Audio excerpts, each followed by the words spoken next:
Hello everyone, civil engineer jobs में आप सबका स्वागत है। तो आज की जो मैं रिक्रूटमेंट लेके आई हूँ वो काफ़ी अच्छी और काफ़ी बढ़िया रिक्रूटमेंट लेके आई हूँ, क्योंकि ये जो रिक्रूटमेंट जो गवर्नमेंट हमारे इंस्टीट्यूशन जो हमारा UJVNL उत्तराखंड जल विद्युत निगम लिमिटेड की तरफ से रिक्रूटमेंट निकल के आ रही है।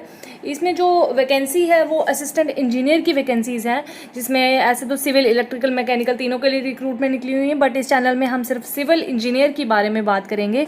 ये काफ़ी अच्छी गवर्नमेंट जॉब है, परमानेंट आपको सिलेक्शन होगा। सैलरी स्ट्रक्चर आपको 56,100 रुपीज़ से आपका स्टार्टिंग हो जाएगा। इसके रिक्रूटमेंट की पूरी डिटेलिंग पे मैं आ जाऊँ तो मैं वीडियो के लास्ट तक आपको सारी डिटेलिंग आपको क्लियर कर दूंगी। आपका एलिजिबिलिटी क्राइटेरिया क्या रहेगा, आपका एप्लीकेशन फ़ी क्या रहेगा, प्रोसीजर क्या रहेगा, आपको सारी डिटेलिंग इस वीडियो के लास्ट तक आपको सब कुछ देखने को मिल जाएंगी। वीडियो के लास्ट तक ज़रूर बने रहना, और अगर आपको वीडियो हेल्पफुल लगेगी तो इसको शेयर ज़रूर करना। तो इस रिक्रूटमेंट की मैं बात करूँ तो अगर आप फ्रेशर्स हो, अभी अगर आप अपने बीटेक कंप्लीट करके आए हो, तो as trainee, as assistant engineer trainee आपको वहाँ पे रिक्रूट किया जाएगा।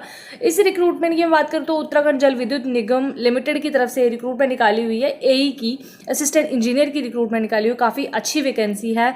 अगर आप सिविल इंजीनियरिंग की है आपने, इसमें जो नंबर ऑफ वैकेंसीज़ है 21 वैकेंसीज़ है, जिसकी स्टार्ट डेट तो वो हो चुकी है, और लास्ट डेट जो इसकी इन्होंने रखी हुई है वो 30 अप्रैल से पहले आपको इस रिक्रूटमेंट के लिए अप्लाई करना है।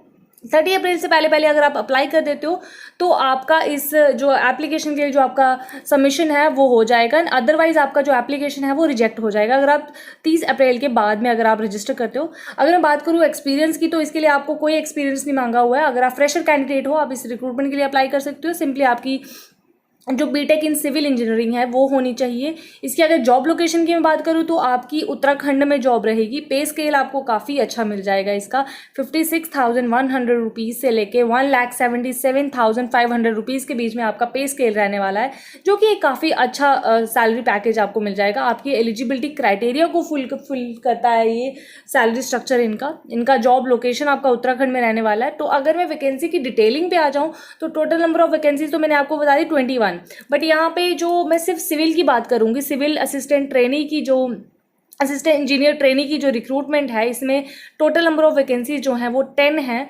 21 में से सिर्फ 10 जो हैं वो सिविल की हैं, बाकी जो हैं वो इलेक्ट्रिकल, मैकेनिकल की हैं और जियोलॉजिस्ट की हैं, जो कि आपको बिल्कुल भी ध्यान नहीं देना है इन पे। आपको जो फोकस है आपका इन 10 वैकेंसीज पे है जो कि आप रिक्रूटमेंट को फिल करने वाले हो। इसकी अगर एज लिमिट की मैं बात करूँ तो अगर आपका एज लिमिट जो है वो 21 से 42 ईयर्स के बीच का रहता है तो आप इस रिक्रूटमेंट के लिए अप्लाई कर सकते हो। एज रिलैक्सेशन भी दी हुई है इन्होंने अपनी ऑफिशियल नोटिफिकेशन में, जिसको आप डिटेलिंग में अगर आप पढ़ना चाहते हो बाद में तो उसका भी लिंक मैंने डिस्क्रिप्शन बॉक्स में दे रखा हुआ है, जिस पर क्लिक करने के बाद आप इनकी जो फर्दर नोटिफिकेशन है उसकी डिटेलिंग पे जा सकते हो। एजुकेशनल क्वालिफिकेशन की जैसे मैंने पहले बात की, कोई एक्सपीरियंस की आपको ज़रूरत नहीं है। अगर आप असिस्टेंट इंजीनियर ट्रेनी सिविल के लिए अप्लाई कर रहे हो तो आपकी सिंपली सिविल इंजीनियरिंग में डिग्री होनी चाहिए, आपकी बैचलर डिग्री होनी चाहिए, बीटेक होनी चाहिए आपके पास। अगर आपके पास वो है तो आपका इस रिक्रूटमेंट के लिए एलिजिबिलिटी क्राइटेरिया जो है वो बस वहीं तक है। आपको और फर्दर एजुकेशनल क्वालिफिकेशन के होना ज़रूरी नहीं है। सिलेक्शन प्रोसेस की अगर मैं बात करूँ कि आपका जो सिलेक्शन प्रोसेस है वो क्या रहने वाला है, आपको किस बेसिस पे सिलेक्शन मिलेगा, तो आपका क्या होगा कि दो स्कीम ऑफ पेपर होंगे। पहला जो होगा वो objective paper type, pen and paper type होगा।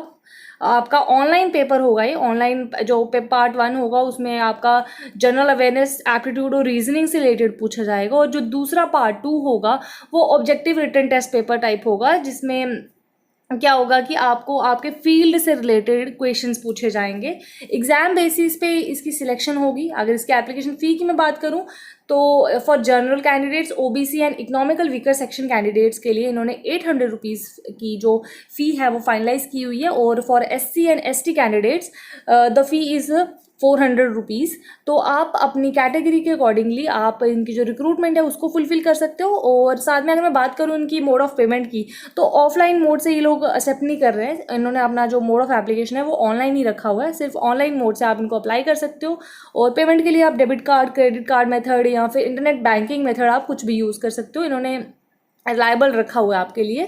अगर आपको ये ऑफिशियल नोटिफिकेशन को पूरा रीड करना है तो जो मेरे वेबसाइट का लिंक दिया हुआ वहाँ पे जाके आप अपनी ऑफिशियल नोटिफिकेशन को भी रीड कर सकते हो। और अगर आप अप्लाई करना चाहते हो तो जो मैंने लिंक दे रखा है वहाँ पे जाके आप अप्लाई हेयर पे क्लिक कर दोगे। जब अप्लाई हेयर करने के बाद आपकी जो वेबसाइट खुल जाएगी, इनकी ऑफिशियल वेबसाइट मैंने लिंक दे रखा हो, डायरेक्ट लिंक, उस पर क्लिक करते ही जैसे ये वेबसाइट आपकी स्क्रीन पर खुल रही है तो जैसे आप इस पे देखोगे यहाँ पे आपको दिख जाएगा अपना जो आपको अप्लाई करना है, advertisement of for recruitment of assistant engineer jewellers, आपको इसके लिए अप्लाई करना, एडवर्टीजमेंट को रीड करना है तो आप इसको क्लिक कर लो, ये जो ऊपर लाइन चल रही है, और click here to apply for the post of assistant engineer, आपको यहाँ पे अप्लाई करना है तो आप इस पर अप्लाई पे क्लिक कर दोगे।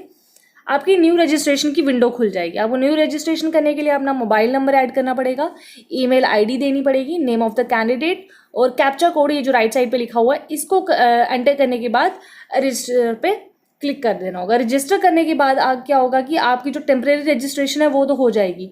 उसके बाद आप लॉगिन करने के बाद क्या होगा कि अपनी जो डिटेलिंग है, अपना जो आपका फोटोग्राफ है, फिर सिग्नेचर्स हैं, वो आपको एंटर करने पड़ेंगे। यहाँ पे एंटर करने के बाद फ़ी पेमेंट करने के बाद ही आपका जो है फाइनल सबमिशन होगा। और याद रखें कि आपको 30 अप्रैल से पहले इस रिक्रूटमेंट के लिए अप्लाई करना है। 30 अप्रैल के बाद क्या होगा कि इनका जो विंडो है, ये एप्लीकेशन विंडो, वो क्लोज हो जाएगा और आपकी जो एप्लीकेशन है वो ऑटोमेटिकली रिजेक्ट हो जाएंगी। अगर आप अभी ऑनलाइन फॉर्म भर रहे हो और सोच रहे हो कि फ़ी पेमेंट बाद में करेंगे, तो तब भी आपका जो रजिस्ट्रेशन है वो इनकम्प्लीट होगा और रिजेक्ट होने के चांसेस ज़्यादा होंगे। So this was all about our today's video. अगर आपको वीडियो पसंद आई होगी तो इसको शेयर ज़रूर करें, और अगर अभी तक आपने चैनल को सब्सक्राइब नहीं किया हुआ तो पहले जाके प्लीज़ चैनल को सब्सक्राइब कर दो और बेल आइकन को दबा दो ताकि आपको नेक्स्ट जॉब की अपडेट्स मिलते जाए। Thank you everyone.